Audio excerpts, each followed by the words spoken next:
Ladies and gentlemen, welcome to the Esteemed FaceTime with Leaders, an initiative by World Development Corporation. I am Sunny Pancholi, anchor at World Development Corporation. FaceTime with Leaders is a platform for industry titans to share their experiences, thoughts, ideas, and best practices in order to inspire one another and future leaders. In a nutshell, we attempt to encapsulate the multi-decadal learnings acquired by these industry leaders. We also hope that by conducting these FaceTime with industry stalwarts interviews, we can bring together a global community of eminent personalities. By bringing together such visionaries on one platform, we hope to play a part in inspiring the lives of other leaders. Great learnings from great leaders undoubtedly assist everyone by identifying, nurturing, and using the trade secrets that are proven success formulas for many. And this is what we aim to achieve with these sessions, which are a gathering of industry stalwarts and a knowledge-sharing community. We have one such personality on FaceTime with Leaders with us today, D'Souza. He is a highly experienced management consultant and business leader with a diverse background in operations, sales and marketing, strategy and business development. With a strong focus on team building, management of operations, and market expansion, Mr. D'Souza has successfully established and grown businesses across various industries in his 37 years of work experience, which spans startup companies, real estate and project management, IT and ITES services, and manufacturing sectors. He has held various senior positions, namely country manager, country director, vice president, CEO, and director across organizations. Currently, he is serving at Mploydia in the capacity of director and contributing to the firm's operations and business development. Welcome to FaceTime with Leaders, Mr. D'Souza. Thank you, Sunny. So, Mr. D'Souza, could you let our viewers know about your journey of becoming CEO at Expat Leisure and Resorts Limited and director in the last two organizations? Well, it was a long journey, but, began in 1986 when I first started. But essentially, my last stint in a full-time capacity was with Expat Leisure and Resorts. I was working with the ITES industry for about maybe 10 years, a little over 10 years, and then wanted to move into a new industry when I was approached by the owners of Expat Leisure and Resorts. And I love sport anyway. I love, that field. And I thought, why not move into that? This is maybe 10 years ago in 2010, when sport was looked down upon. Nobody knew sport would become a profession. The IPL was not even known. And, this was when we first set up our indoor sports arena in Bangalore. And I was hired to run that operation. So it was a real move from industries. It was a risk of sorts, but it was exciting. It was exciting, one, because I love that industry, but also, life had become monotonous. So you start, you get bored in the IT world. And my love for sport, we set up the first of its kind indoor sports arena in India, and it was exciting. Long journey, but very exciting. Okay. So, Mr. D'Souza, which job roles or responsibilities so far have you enjoyed the most and learned the most from, and that has been the basis for your professional success? Very difficult to point any one opportunity. I think I've had several. I've had the privilege of working in multiple industries. Setting up companies, startup operations, as well as, running businesses. And it's ranged, as you said earlier, right from office automation to high-end engineering, to setting up the South Asia operations for a US-based networking and products company, to the IT world, and then obviously into what we called the health attainment industry. So every opportunity was a learning for me. I think for me, if I could point one or two of them, One would be the one which I took up in Goa, a company called TurboCam, and it was in the high-end engineering space. So we were building the company from scratch. We were creating an opportunity to build and manufacture products which we supply to NASA and Boeing. Now that was completely new for me. So I think one of the roles that I had was to set up everything from scratch. So, processes, systems, technology, and I think the willingness to learn, the willingness to open your mind to something new. I come from a sales and marketing background, but a year was I setting up something really high end. So one of the willingness to really learn something new, and that's carried me through life. I have always wanted to learn in whichever industry I've been placed. So the other was the IT world. Xchanging Technologies in 2000, when I set up in Gurgaon, was with 3 people. And today, Xchanging went through many avatars, and today it's part of a larger group, DXC Technologies, which I'm on the board of one of the appendages of that company, called Xchanging Solutions. So again, the willingness to get into a field which I did not know, but to learn from that. I love learning from other people. And so, I think that's been a highlight of my journey. Having learned to then build systems and processes and strengthen them, build teams, leadership teams, and then hand over the company. I think I enjoy handing over to the next level of people. So yeah, a lot of learning there. Okay. What a great start to this interview. And I must congratulate you on the interpersonal skills that you possess. And I know that this interview would be a learning experience for all our viewers. Okay, so continuing our conversation, the next question is the simplest one of the lot. What is your success mantra? Ooh, that's a difficult one. I would put it down to hard work, diligence, and possibly, I think for me, integrity is very, very high on my mantra. I think you need to be accountable to yourself and responsible for what you've been entrusted with. You work for yourself. You work to improve yourself. You don't work so that you get better than someone else. So you don't compare yourself to someone. The only standard you set is yourself. So you're not there to impress anybody. And you're working when nobody else can see. So high on integrity, diligence, and hard work. I think the other mantra I have is people matter. Whichever industry. So I've been in office automation, I've been in engineering, I've been in IT services, in sales, marketing, in the health and sports business. I think wherever we go, wherever I've been, people matter. You cannot build a company without building people. Absolutely, absolutely. Rightly said, Mr. D'Souza. Okay. So as someone who has been on different boards while working closely with ESG, do you think that there are some serious considerations required when it comes to BRSR? I think if I were to be honest, the boards that I've been on and still am on some of them, ESG has never been a very significant part of it. And, we never spend time discussing issues related with the BSSR, sort of framework.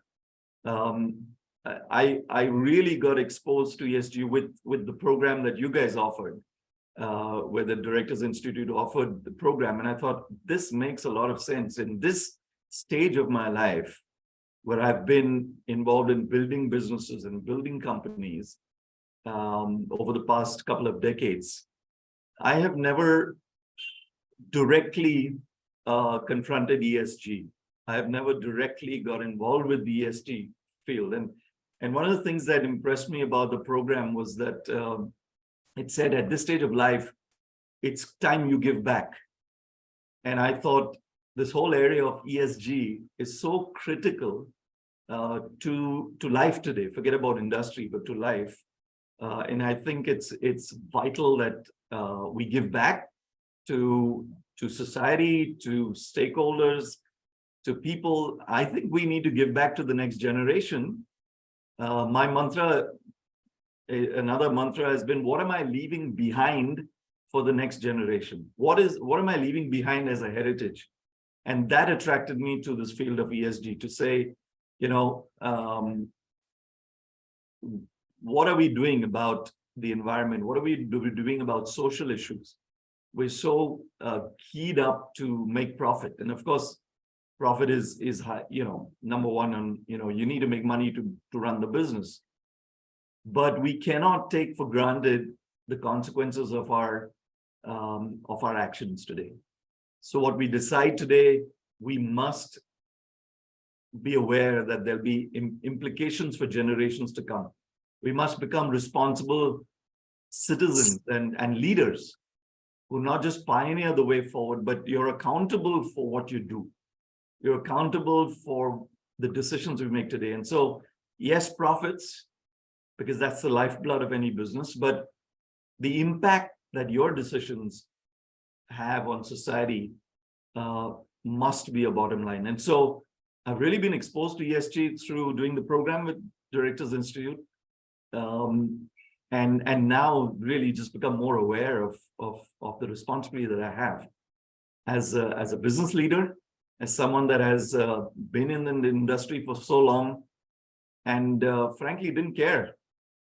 Today, I think I hope I care more. Absolutely, Mr. D'Souza. The world we live in is cannot be thought without technology nowadays, right?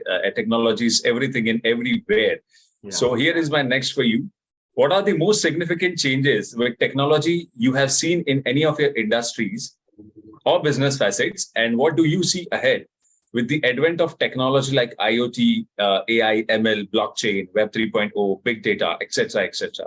Yeah, good question, Sunny. I think technology is in every space. I mean, whether it's your phone, whether it's the way we apply for jobs, whether anything that you do today is technology, whether you make payments. It's incredible to see over the last 30 years the changes. So I've had the privilege of living in a world where we applied for a telephone line, and 2 years later the telephone didn't even come. I've lived in a time when we had to wait to make a phone call.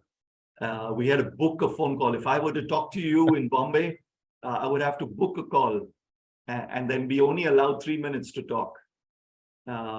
From that world to what we are today, I have had the privilege of living through that, seeing the changes, trying to catch up with the changes, frankly, and learning. I've learned more from my children than anybody else.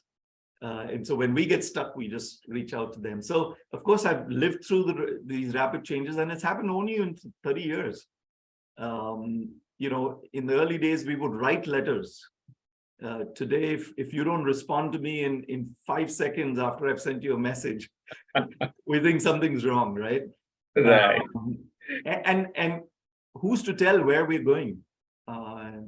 So today's technology is completely transformed life, as it were.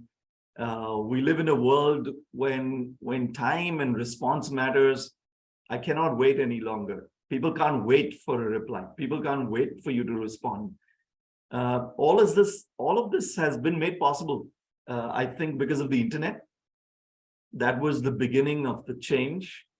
And starting from there to where we are today, I think we live in exciting times. And it's not what we know today that matters. It's what you do with what you know that matters. So somebody says that AI is going to take away jobs, and I say, hey, if I don't catch up with AI, it'll take away my job. But if I learn AI or machine learning, then I'm up in the game, right? So I think I think technology is here to stay. I think technology is going to make a difference to our lives. However, I think we need to be held accountable for the use of technology. And so, yes, AI, machine learning, blockchain, Web 3.0, all great technologies. But again, I think this generation is going to be held accountable of how we make use of that. Is it going to benefit people, or is it going to affect people and their lives? So again, my mantra about what are we leaving behind for the next generation applies to technology. So if technology helps to improve somebody's life, use it. If it doesn't, don't use it. And so that's my thing. So should I use AI? Yes, no, the whole ethics around it. Will it lose jobs? I'm not sure. But can I use it to help and improve somebody's life? Yes. And so technology is here to stay. It's how we accept it, how we work with it, and how we use it to benefit other people. Absolutely. Absolutely. Rightly said, Mr. D'Souza.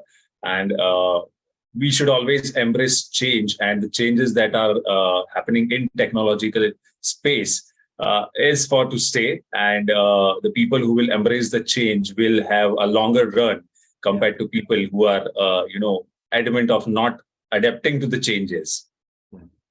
All right.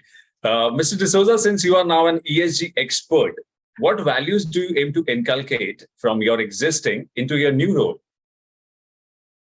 I don't think I'm an expert at ESG. I wouldn't call myself an expert. I would probably call myself a learner, a novice at some of these things. I think, like I said earlier, I think I've become more aware of what I need to do to make a difference. Yes, I would still use strategy and operations and experience and knowledge and all of that from the past. But I think where I am at today is I have become more aware of the impact that my decisions will make on every stakeholder, whether it is my employees, whether it is investors, whether it's an environment or a social impact. And I believe that we've got to have more processes in place. I wouldn't say rules, because rules then are just made to be broken, but processes that help people to understand this. And I think a big part of this is education. A big part of this, because unless people are aware and made aware, and I think programs like the ESG, program that I'm doing is a step in the right direction. But I think, in a sense, it's not my generation that needs to be addressed. I believe it must start at school. If we are to make a difference for the next 10, 15, 20, 50 years, I think the next generation needs to be aware of what's happening. It has to start at school level. Children need to start inculcating an awareness of the environment and society, to be made aware through college, maybe through professional institutes like your MBAs and IITs and IIMs. I think at that level it must begin, and even before.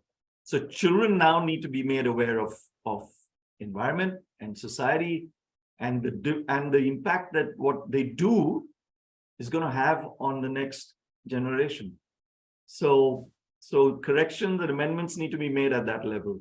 It has to become part of, for example, the hiring processes at a company. When people are being hired, do we ensure that one of the criteria that we have is that we hire people that are sensitive to these issues?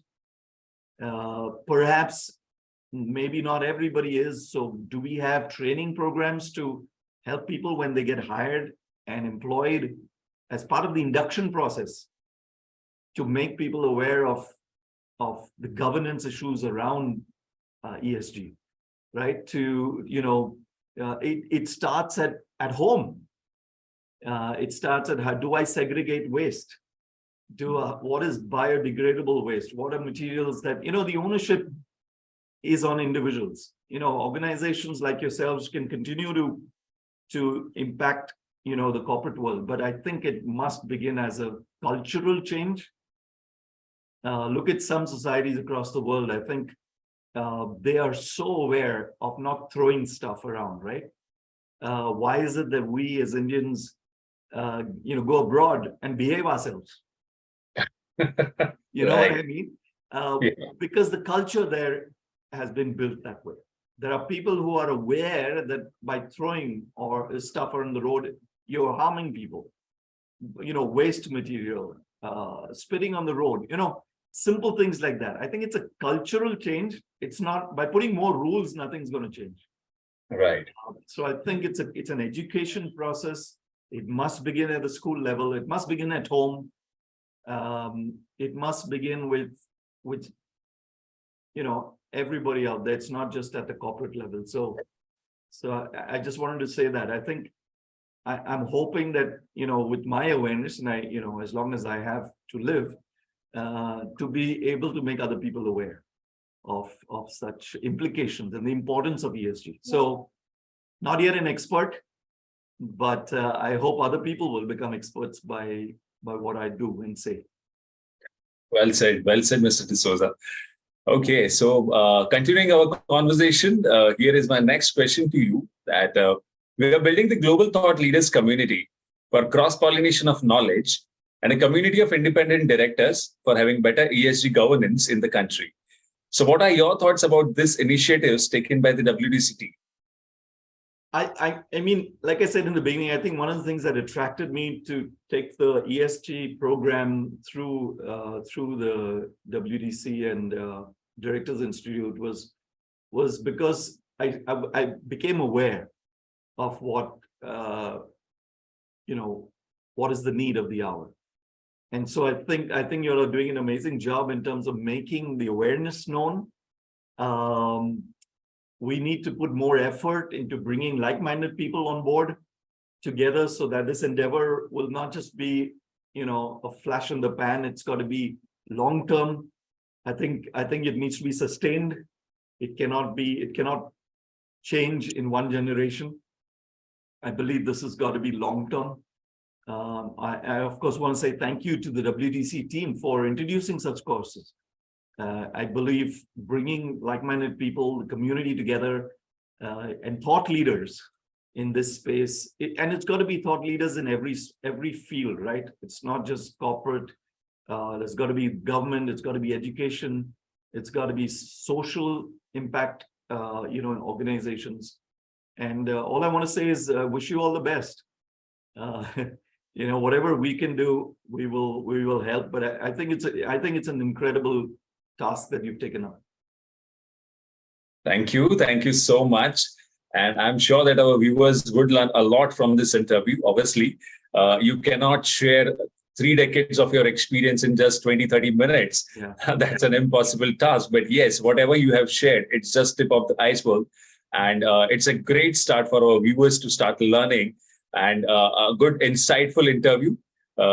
Thank you so much. Thank you. And it was fantastic conversing with you, and I'm confident that your insights will inspire our future leaders. So thank you, Mr. Henry D'Souza, for joining us today. Thank you, Sunny. Appreciate it.